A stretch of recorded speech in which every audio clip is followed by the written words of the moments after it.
Director of Ceremonies, to recognize President Paul Kagame and his team of leaders in this country that are present here, and also my colleagues, fellow cabinet colleagues from Zambia, and all of you distinguished participants, also particularly appreciating the organizers of this FinTech Forum, and indeed those who have played a particular special role to make this FinTech Forum possible.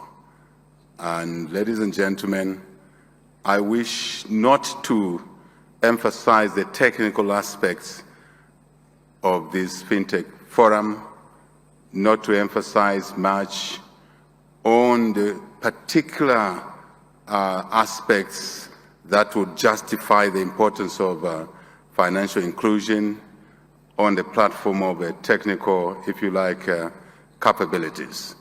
But more to say that, to emphasize that we're privileged to attend this platform together with my colleagues, and I'm sure I speak for others from other parts of the world that are present, but to also emphasize the importance of the need for us to accept that accelerating our economic and social development is an imperative, given, if you like, the large profile of the younger population, especially on this continent of Africa, and the need to provide opportunities for these young people.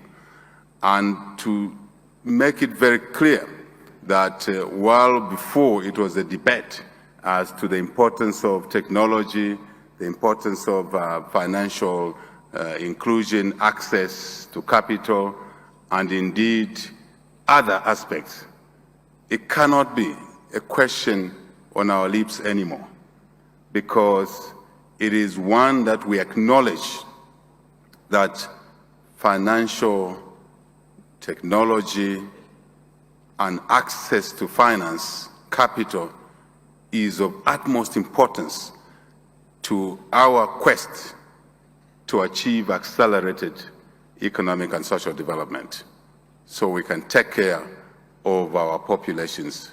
Doesn't matter which country we are. It doesn't matter which regulators we have to deal with. It is still critically important to accept that we need this component. We need to bring the unbanked into the economy, into the formal economy. And haven't we seen this in the last couple of years, how simple things were so difficult? What do I mean? Just to send money to a place far away from where you are, we needed to go to the post office sometimes. Have you forgotten that? We needed to go into a physical branch of a bank and fill a form and sign it, so you can send just $10 to someone far away. Just think of you first deciding to go to the bank, then getting to the bank, then getting a form, filling that form. The bank manager looks at it and asks you a few questions. After some time, it's taken in. Then you have to wait for 1, 2, 3 days before the recipient actually acknowledges having received the money. Now, leave aside everything else. Just think of the time it used to take. But today, those of us who have rural backgrounds, those of us who live in another part of the world, are able to send money using mobile money. So simple, isn't it? How has this become possible? How is it that we take that for granted? And that not long ago we couldn't do that? That's what we're here for.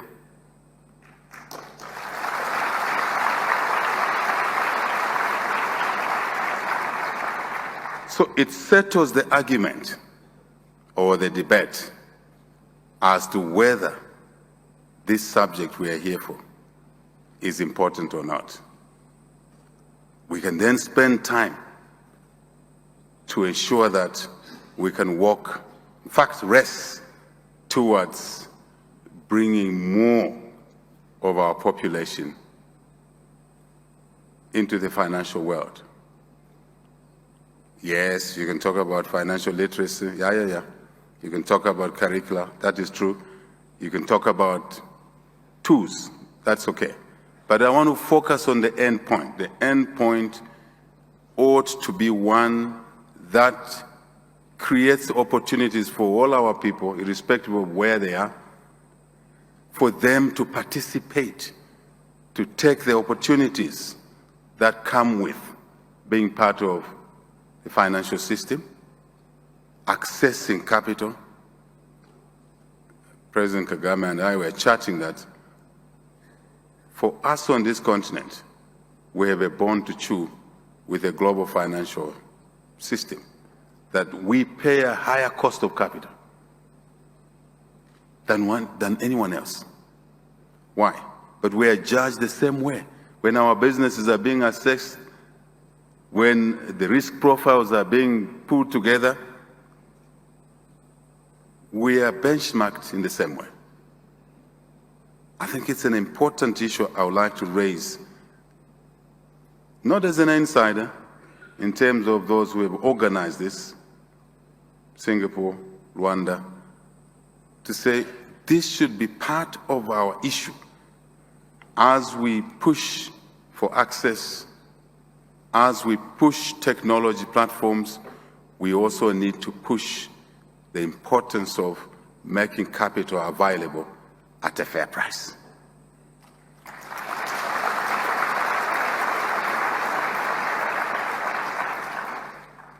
I think it will partially deal with the subject of, if you like, inequity in this space, but only partially.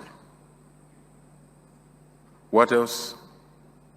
For financial inclusion, fintech to work and work properly, I do believe the issue of energy becomes important. Probably it's a remote component I'm bringing, but it's integral to allowing us to achieve the agenda on the table today. The separation, the inequity between urban and rural populations, where we take internet for granted to allow us to use it to basically transact when we need to. It is not the case for some of our citizens, global citizens. So energy access is important, and therefore internet access must be one of our agenda items, that this must become available to most of our people. Most of our people, if not all.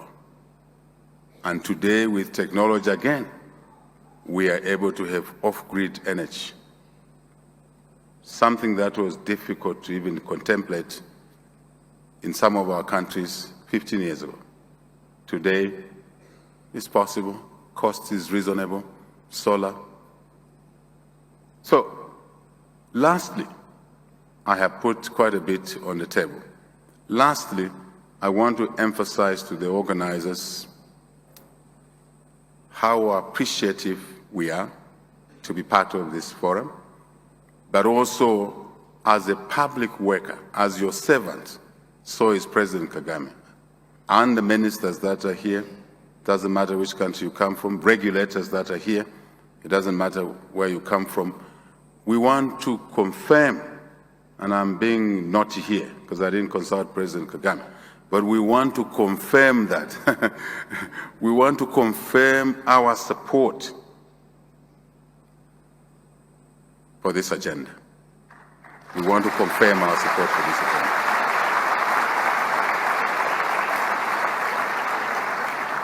We want to confirm that it's a duty we have, especially that we manage public finances. It's a duty we have to support young entrepreneurs, innovators. I was just taken to one of the innovation hubs this afternoon, and I was quite enthused with these young people. And I quickly my mind raced back to the days when I was at their age. We never had that opportunity, which they have. The tools were not there. But I said publicly there that we in public offices, we must support these young people, these institutions that are doing things like this. And through them, we will achieve what we had no opportunity to achieve in our time. I think that is really what I wished I could say this afternoon. Once more, congratulations, Singapore, Rwanda, participants. Thank you.